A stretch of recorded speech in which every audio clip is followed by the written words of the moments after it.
it's almost late now in Africa. I think the day has already changed. What had happened in Naser? I've been talking to people in Naser, seen in the morning hour when the incident occurred at night. The incident occurred around 11 p.m. While people are already sleeping. Nobody expect that because, first of all, as we all know, in South Sudan, our aircraft they are not moving at night. We don't have an aircraft that is moving at night in South Sudan. Even the Juba International Airport, there are no aircraft that are landing at night. So this is a new thing that has just happened. So people were sleeping in Naser. They did not know Naser and Longechuk. They did not know what was coming on them. So exactly on 11 p.m. Eastern African time, an Antonov that was coming, sent by the government of South Sudan, and that Antonov, according to the report, and also as confirmed by the CDF of Ugandan People Defense Force, the son of Museveni, as you all have seen on what was formerly known as Twitter, which is X, for example, sorry.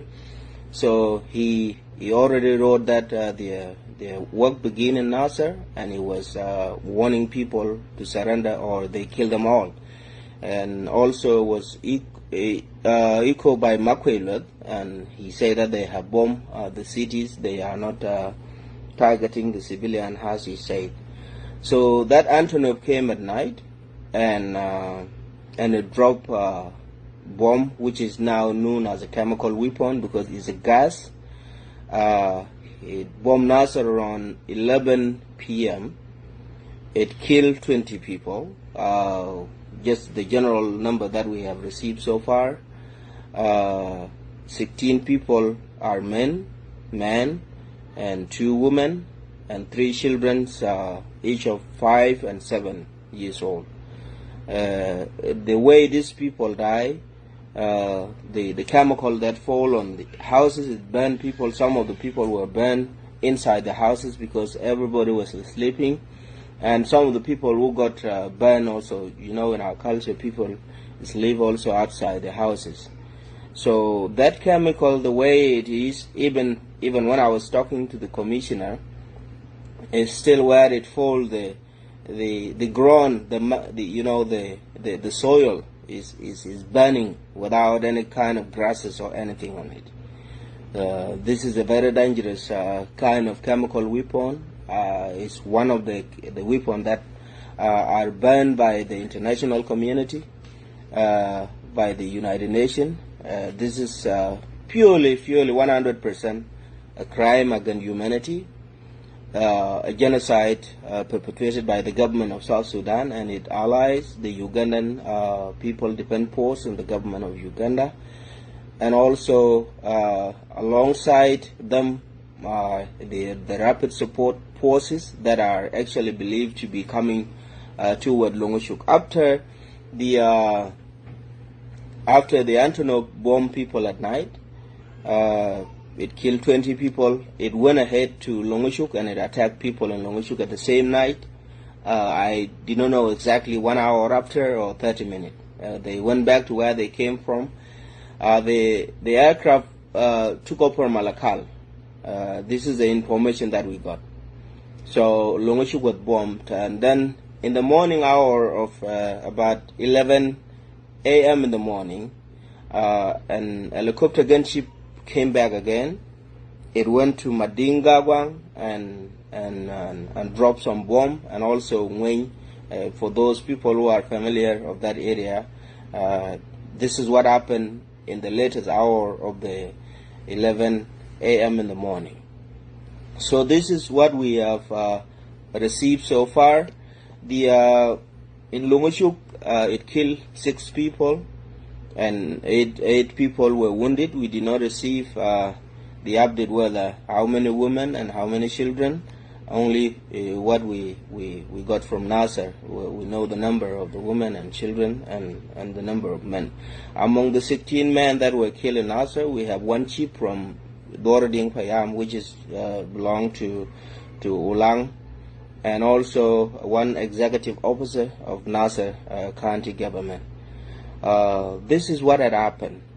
So it is very clear that what the government of South Sudan is doing against the people of Eastern Jikeng and the Nuer people in particular, because the war that is coming, as you can see, the sign is like what had happened in 2013, and we want the people of South Sudan to know that. And also, if you may have, and I want to talk about what the Chief of General, you know what Makwe said. You all have watched it. He confirmed the bombing and the son of Museveni. Because if you, the government of South Sudan was trying to deny that there was no president of the Ugandan People Defense Force, but the son of Museveni threatened them that they will withdraw from South Sudan to protect them if they do not accept that we are the one protecting them. And I think that is what is happening. You may also have heard, because it is not a secret today, so many mounted vehicles of the military from Uganda have crossed from Nimli coming toward Juba. This is an addition to the army that is already in South Sudan. So this is the update that I want to give you. And for the people who are concerned about whether this war was not pre-planned and it was not premeditated, I was trying to say something about the killing of General Major, but because with the respect of the family who are grieving, I will not say anything about it. I will leave it aside, because there is also a history that the people of South Sudan need to know about the death of that man. I will not say anything maybe after some time, because we respect the family, and also we have seen his daughter condemning the government for using the death of his father to go and kill civilian in Naser. So I am not going to talk about that. What I want to mention is that if you see the SPLM-IO plus the youth from the area that have captured some of the people who fled from Naser. Yesterday, they brought in, and that was initiative that was done by the people of South Sudan. You may see the video that I shared. Some of the people were picked up in a place called Riang in Upper Nile State. An officer of the SPLM-IO that was tasked part of the city was delegated by Dr. Rick to go and pick up those people. He went there and brought people in. If you can see, when they were coming down, when they were taking a picture and he was making a statement, the government official, including Lambos and Lul, were there. They were telling people, if you can hear from the background, don't show them, don't show that video around and all this, because they want to take it and go and coin a different story.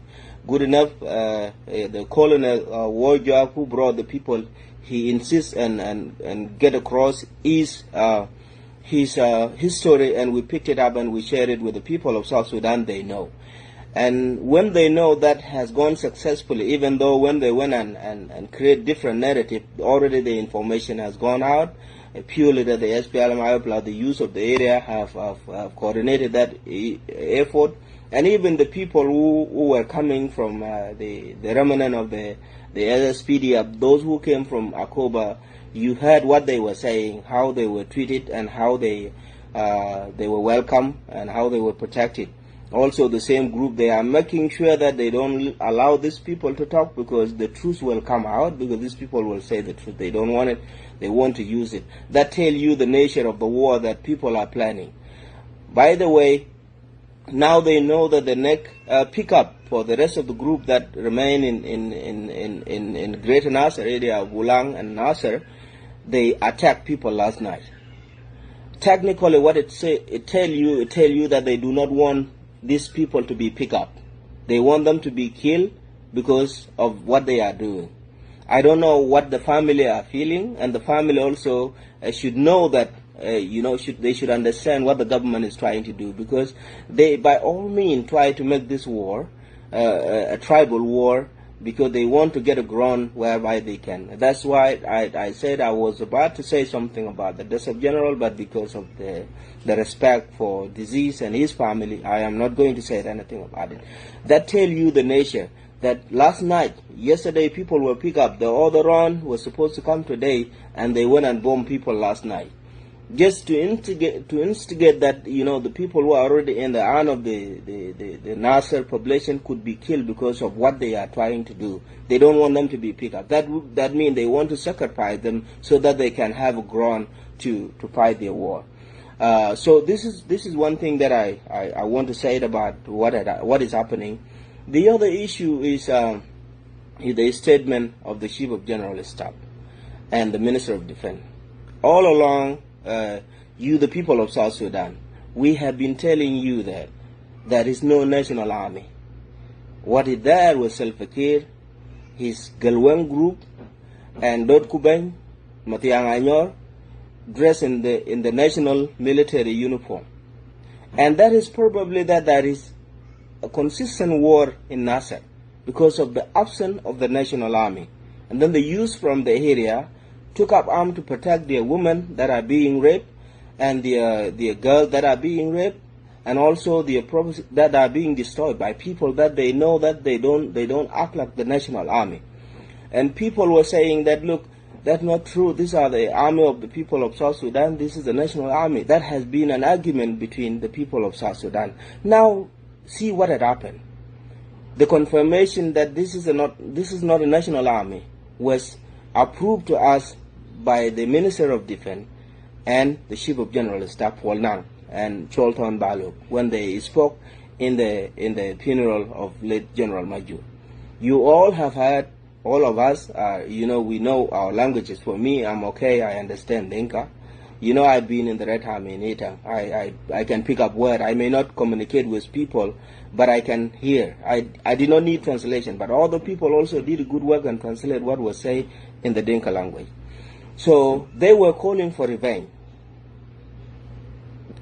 Imagine the Minister of Defense of the nation, the Chief of General Staff of the nation, both of them is speaking in Dinka and calling for the revenge. They went as far as saying that they are going to revenge the death of Martin Manyel. I hope I am correct. The guy who was killed in Manjang during the 80s, and then they are saying that they will also revenge for Jongror, and also they are going to revenge for the General Major who have just died. And also, if you compare them to what some element of the Dinka brother are saying on social media, saying that they want the head of Dr. Machar, and Ateng went and put it point blank that somebody have to pay for the death of Major, and that somebody, he said it because he said the head of the people who killed General Major is Dr. Riek Machar. That means he's technically calling for Riek Machar to pay for the death of Major. And also we are hearing that the president is saying that Major should not be buried. We don't know what he's planning. Maybe he wants to do something. His Chief of General Staff were instigating, and also the Minister of Defense before they buried him. So this is the nature. The National Armed Forces, we all know, all of us, even in Sudan, in South Sudan, and those of you who are in diaspora, National Armed Force is part of the law enforcement agencies. The Constitution of South Sudan, this Constitution provided for that armed force, their duty, among other duties, to protect the people of South Sudan, to protect the territory of the Republic of South Sudan. Generally, they are part of the law enforcement agencies. The law enforcement agencies everywhere in the world never call for a revenge. They call for justice. Even when they are dealing with criminal, they call for justice. They call for criminal to be apprehended and then taken to court. And this is when you heard the term, for example, they will be brought to book. Now imagine now in South Sudan, our national minister of defense is calling for the revenge, a tribal revenge, and the chief of general staff is calling for a tribal revenge, going back up to the 80s, that they are going to pay for the life, they are going to revenge for the life of these people. And they say the people that will pay for that are the Nuer people. You can also know from how they are arresting people in Juba. Last video I talked about how the war has been, how the youth has been fighting in Warab and nothing was done. How the youth has been fighting in Rumbek, even in between between the RBA people and people of Warab. A lot of activities, fighting has been going on for so many years, and you never heard of the military coming and make a statement. And now it come to the Nuer area, all of them are coming, and they are now saying that they will also even revenge for the people. Now they can say, what concern me that these people, they are putting the military uniform. And the point that I want to make here is that what we've been telling you, the people of South Sudan, that we do not have a national army. The people who are putting the uniform of South Sudan, they are not actually national army. So we fail to convene you until time comes for them to come and speak openly that we are not the national army. We just members from the Dinka community, and if you kill one of us, we will come for you and revenge for it. Now, for example, what does it tell you about the people who are arrested? Because if the chief of general staff and the minister of defense are talking like that, now what is the safety of the people who are arrested by the very people who belong to these people? So that tells you the nature of our country. Now my message to you, and we will continue, we condemn what has happened in Naser. First of all, you don't have to bring, national army by itself doesn't have to kill its own people. The youth, for example, let me tell you something about the White Army. The White Army is not a new thing, and as we know, any community has its own White Army in a different name. In Nuer, we call them Bunam. They were there before I was even born, before even my father was born. Because we know the culture that we live in, each and every community, the young people organize themselves, that if there is anything that come and attack the people, they can stand up for the support of these people. The White Army just came up in the middle because, mostly people, they put ash on themselves, that is white, and then this name was coined. But these people have been there. And the reason they were fighting in Naser is because there was not actually a national army. That is the reason why in the peace agreement it was stipulated clearly that we need a national army. And how can we do it? We do it by bringing Matiang Anyor, bringing Galwang, bringing the White Army, bringing the Dot Kubang, and then now put them together, train them and deploy them as the national armed forces, which the government doesn't want to do. So for you, the people of South Sudan, you know where the war come from. Like I said last time, this war that is looming in our country, now they bring in the RSF, now Uganda has come in completely, and we would say now we are being invaded by the Ugandan armed forces, because you cannot have a national army. The spokesperson now is the chief of general staff, who is even threatening the chief of general staff of South Sudan, if you don't acknowledge that I'm in Juba, I will withdraw my force. You see? So that is the nature of our war. So I have a message for the people of South Sudan. Like I said, I know my people are the ones suffering, like they did in 2013. Personally, when I went to Juba, I swallow my pride, because my brother was killed. A lot of our relatives were killed in 2013. It was shown to us by the African Union of Inquiry that it was a genocide plan against us. And after all, we think that we should go to Juba and implement the peace agreement so that the people of South Sudan at least should see peace. This is what had happened. Somebody have killed your mother. Somebody have killed your brother. You go and sign peace with him, and he tell you that I have forgiven you. Come on. This is what Salva Kiir, and I don't know, Mr. President, which world are you living in? You can kill somebody's mother, you can kill somebody. We are still even, now the portion of this community, they are in enemies. And you are telling the leader like myself, who have said to what we said in the Nuer community, that the Nuer community used to say that if somebody is killed and it is your relative, your brother, your son, because you want the community to stay together. I have never had it in, I believe each and any community, they have their own way of solving their problem. We say that you buy the nation, you buy the country with the blood of your relative. This is why the Nuer community existed. They also been killing themselves. We say that, and we went to Juba. And for you, the people of South Sudan, who are thinking, and I believe some people were saying that, no, you can fight it out because you know that the president who is leading our country, he's a person who doesn't want peace. But we say, no, let us have peace in South Sudan because our country has suffered a lot. That is what gave us what we are today. And you have to be the judge, the people of South Sudan, that the war is not even about Naser. It is about that somebody want to impose himself on other people, and now his color is coming out that he belong to what he belong, and they tell us whether they are wearing uniform, they speak their language, and they want to tell us now they are ready to kill us. Like the son of Museveni said, the people in those areas, if they don't surrender, they are going to kill them all. Killing them all is what had happened in Naser. The chemical that was thrown in Naser is a biological weapon, is prohibited internationally, and that's why we are now calling for the international community to intervene before the people of Naser are taken out. There are a lot of detail about some of the reason why the war is taken to Naser.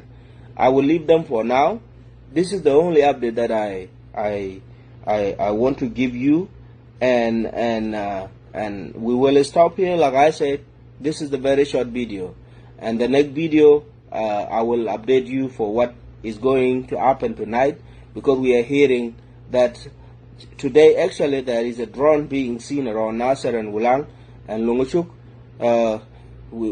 It was supposed to be doing survey, and already there are some aircraft, military aircraft in Malacca right now, and some of them are in Paluch, and they are now ready to go whichever they go, because they go through Panjak and making all this survey.